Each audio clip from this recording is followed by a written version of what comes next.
राधा तू बड़ी भागिनी, कौन तपस्या की। 3 लोक 14 भुवन सो तेरे आधीन। राधे मेरी मात है, पिता मेरे घनश्याम। इन दोनों के चरणों में मेरा कोटि कोटि प्रणाम। मेरा कोटि कोटि प्रणाम। प्रेम से बोलिए श्री कृष्ण कन्हैया लाल की जय, श्री राधे सरकार की जय, भागवत महापुराण की जय। प्रिय भक्तों, आप सभी का स्वागत है। आप सभी का जीवन आनंदमय हो, खुशियों से भरा रहे और भगवान की हमेशा चिंतन बनी रहे। इन्हीं शुभकामनाओं के साथ मैं कथा में आगे बढ़ूंगी। जैसा कि कल की कथा में आपने सुना कि मरते समय बिल्कुल सावधान, मरते समय बिल्कुल सावधान। हमने कल की कथा में आपको बताया था, मरते समय बिल्कुल सावधान रहा करो। न पत्नी, न पति, न बेटा, न बेटी, न परिवार, न संसार, केवल इतना तो करे ना स्वामी, जब प्राण तन से निकले। जब प्राण तन से निकले, उसी वक्त जल्दी आना, नहीं श्याम भूल जाना।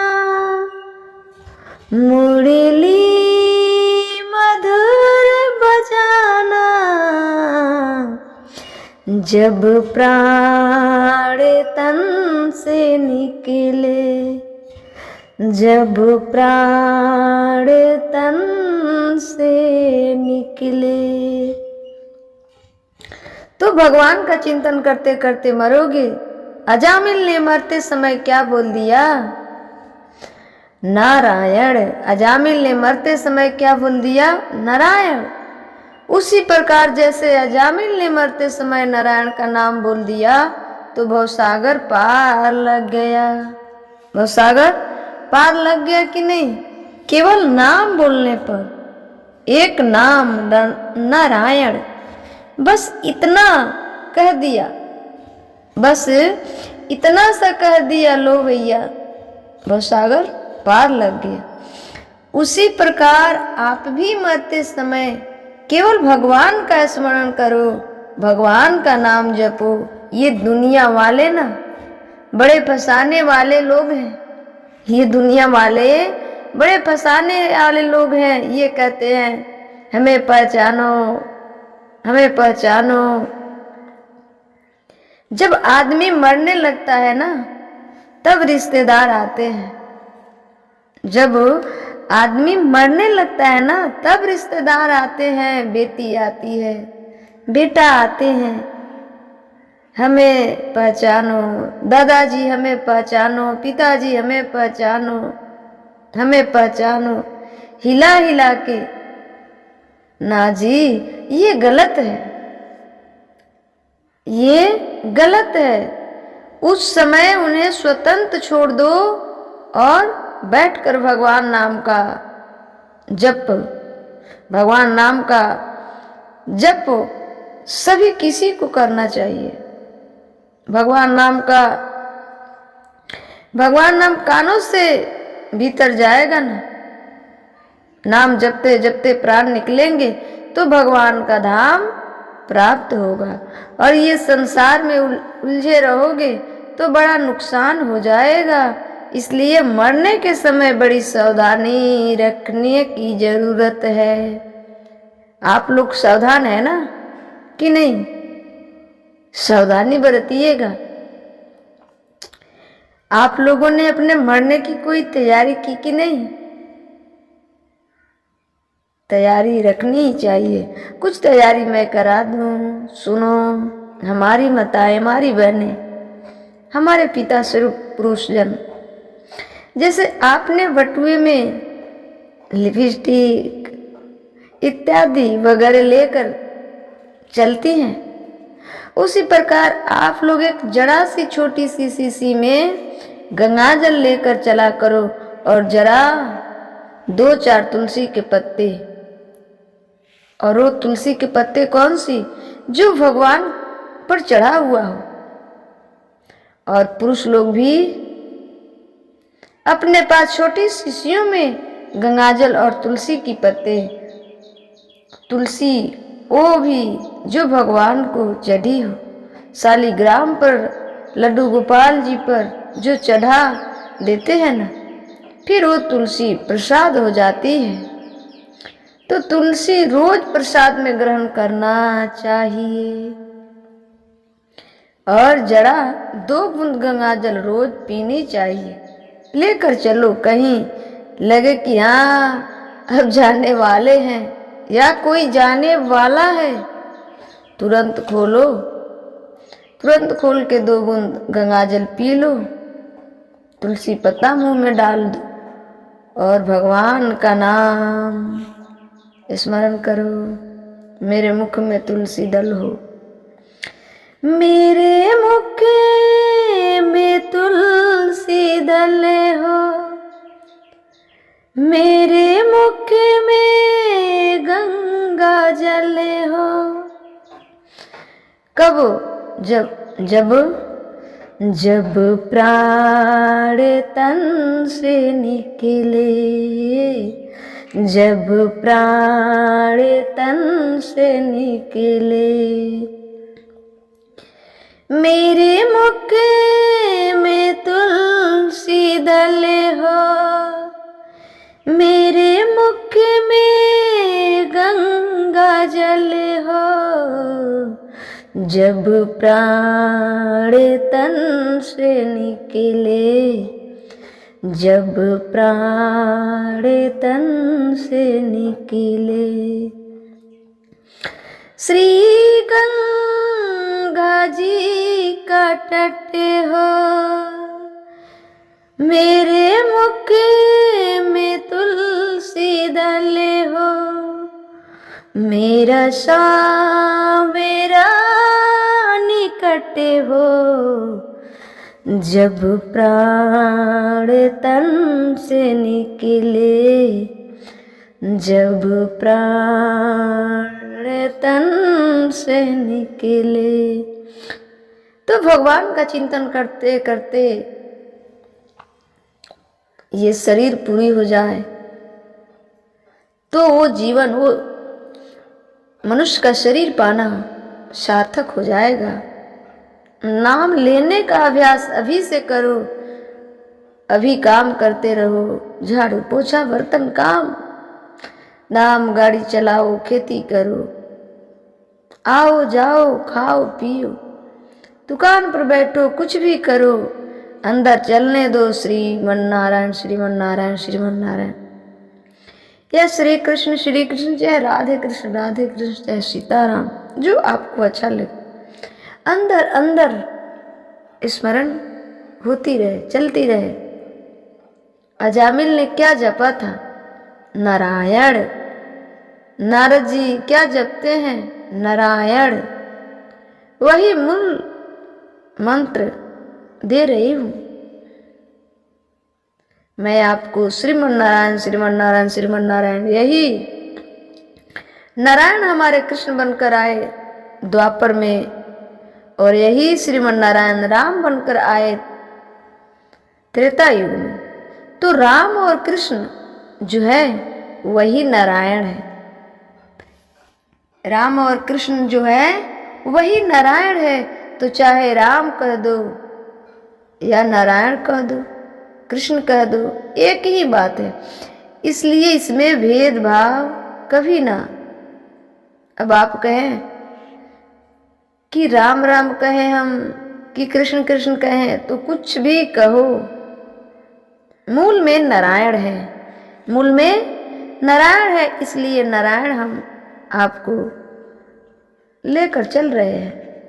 मूल में क्या है? नारायण है, मूल में नारायण है। तत्व क्या है? जब भगवान श्री कृष्ण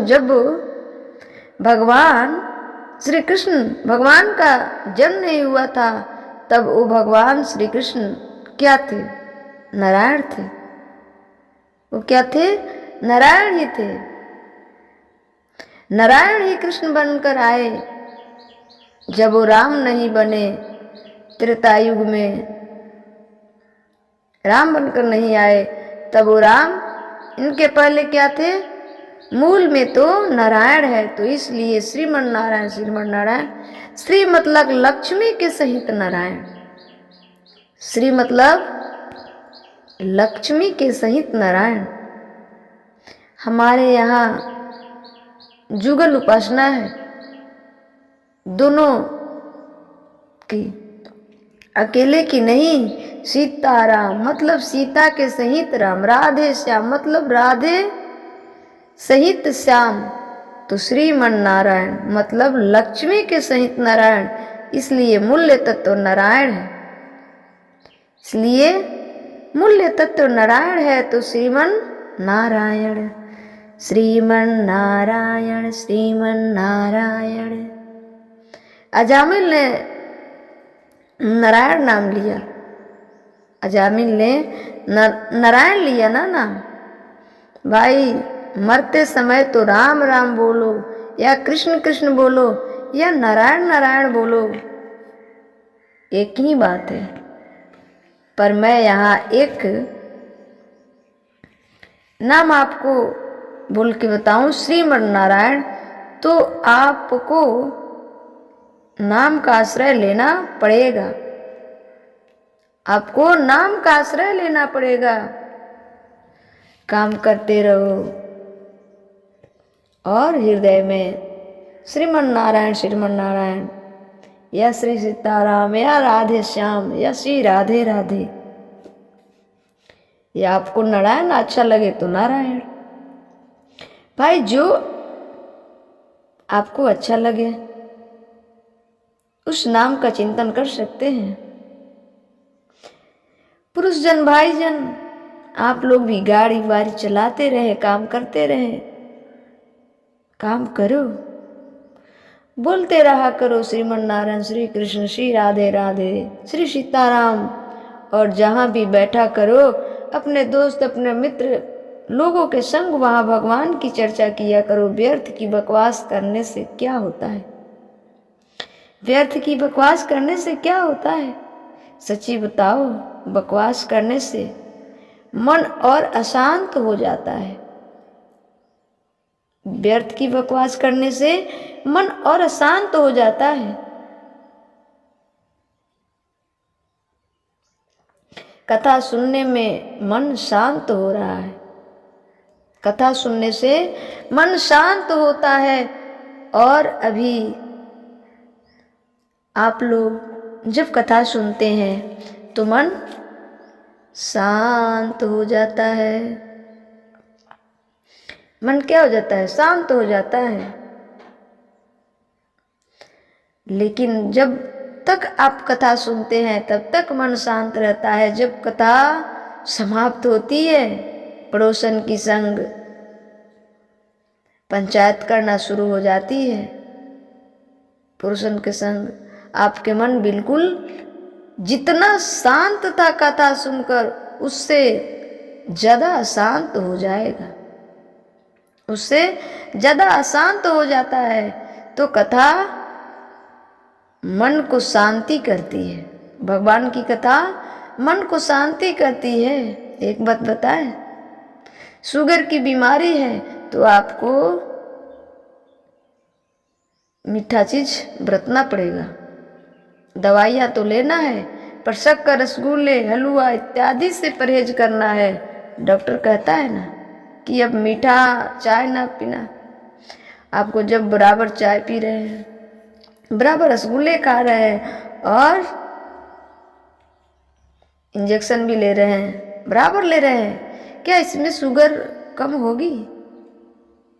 क्या इसमें शुगर कम होगी? भाई शुगर के मरीज को तो परहेज करना ही पड़ेगा, है ना। शक्कर की बीमारी है आपको, ठीक है। मधुमेह है तो आपको शक्कर से परहेज करना पड़ेगा। मीठा से जब परहेज करेंगे तब दवा काम करेगी। उसी प्रकार कथा रूपी, सत्संग रूपी दवाई तब काम करेगी जब कुसंग से परहेज कर लोगे, जब कुसंग से परहेज कर लोगे। इसलिए कुसंग से बचना और सत्संग से जुड़ना, सत्संग से जुड़ना। क्यों? क्योंकि अभी क्या है, अभी सत्संग का जो उम्र है वो कच्चा उम्र है, बच्चा है, वो कच्चा है। जैसे आप छोटा पेड़ लगाते हैं तो उस पेड़ को पानी देते हैं, ज़्यादा धूप हो जाती है तो उसको ढक कर रखते हैं ताकि ज़्यादा धूप सहन नहीं कर पाएंगी, क्योंकि छोटा सा पेड़ है ना। इसे बकरी उकरी ना खा जाए, क्यों? क्योंकि छोटा सा पेड़ है, उसे ढक कर रखते हैं, उसे बहुत हिफाजत से रखते हैं। और वही पेड़ जब बड़ा हो जाता है तो दूसरों को छाया देता है, वो दूसरों को छाया देने लग जाता है, उसे ढकने की जरूरत नहीं पड़ती। उसी प्रकार जब तक आपका सत्संग मजबूत नहीं है तब तक आप कुसंग से बचिए, कुसंग का परहेज करना पड़ेगा। नहीं तो जितना कथा आप सुनेंगे, जितना कथा सुनकर आपका मन शांत हुआ, उससे कहीं ज़्यादा ये पड़ोसन की जो प्रपंच है सुनकर फिर अशांत हो जाएगा। इसलिए कुसंग से परहेज करना पड़ेगा कुछ दिन। और जब जैसे पेड़ बड़ा हो जाता है तो दूसरों को छा देने लग जाता है, उसी प्रकार जिस दिन आपकी सत्संग बड़ी हो जाएंगी उस दिन आप खुद दूसरों को बताएंगे, दूसरों को कुसंग से बचा पाएंगे, गलत रास्ते से मोड़ लेंगे। इसलिए जब तक बच्चा है, छोटा सा है, तब तक तो कुसंग का परहेज करना पड़ेगा,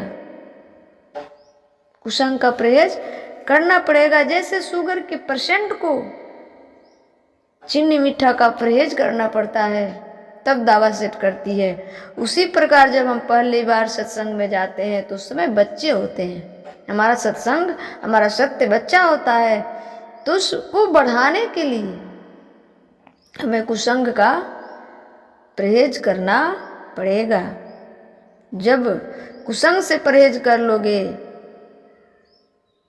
इसलिए जब कुसंग से परहेज कर लोगे तो आपका सत्संग बढ़ता जाएगा, ठीक है। ये किसी भी रोग का दावा तब सेट करता है जब उससे परहेज करना पड़ता है। कुछ दिन तो परहेज करना पड़ता है ना, फिर ठीक हो जाओ, फिर अपना मस्ती से रहो। उसी प्रकार हमारा ये जीवन है, हमारा मन है, ठीक है। तो जब आप सत्संग को ना सुना करो, सुन कर फिर उस बात को आपस में कहा करो। क्यों? क्योंकि जब फिर अपने मुख से कह लेंगे फिर दोबारा सुन करके, तब आपके दिल दिमाग में वो बात बैठ जाएगा, वो बैठ जाएगा। और जब वो बैठ जाएगा, बैठने लग जाएगा, तो जो ये नाम चिंतन है ना, नाम स्मरण, वो बढ़ती जाएगी, एक दिन इतना प्रबल हो जाएगा कि आप कुसंग के संग बैठकर कुसंगियों को सत्संग से जोड़ सकते हैं, लेकिन आप कुसंग के रास्ते पर नहीं चल सकते हैं। इसलिए कहती हूँ कि जब तक हमारी भक्ति कच्ची है, जब तक हमारी भक्ति छोटी है, तब तक हमें कुसंग का परहेज करना चाहिए, कुसंग का परहेज करना चाहिए। जब आपकी भक्ति बड़ी हो जाएंगी, संस्कारवान हो जाएंगे, तो फिर तो कुसंग में भी रहेंगे तो कुसंगियों का असर आप पर नहीं होगा, बल्कि आपका अच्छाई का असर कुसंगियों पर हो जाएगा। वो दिन भी आएगा, पर उसके लिए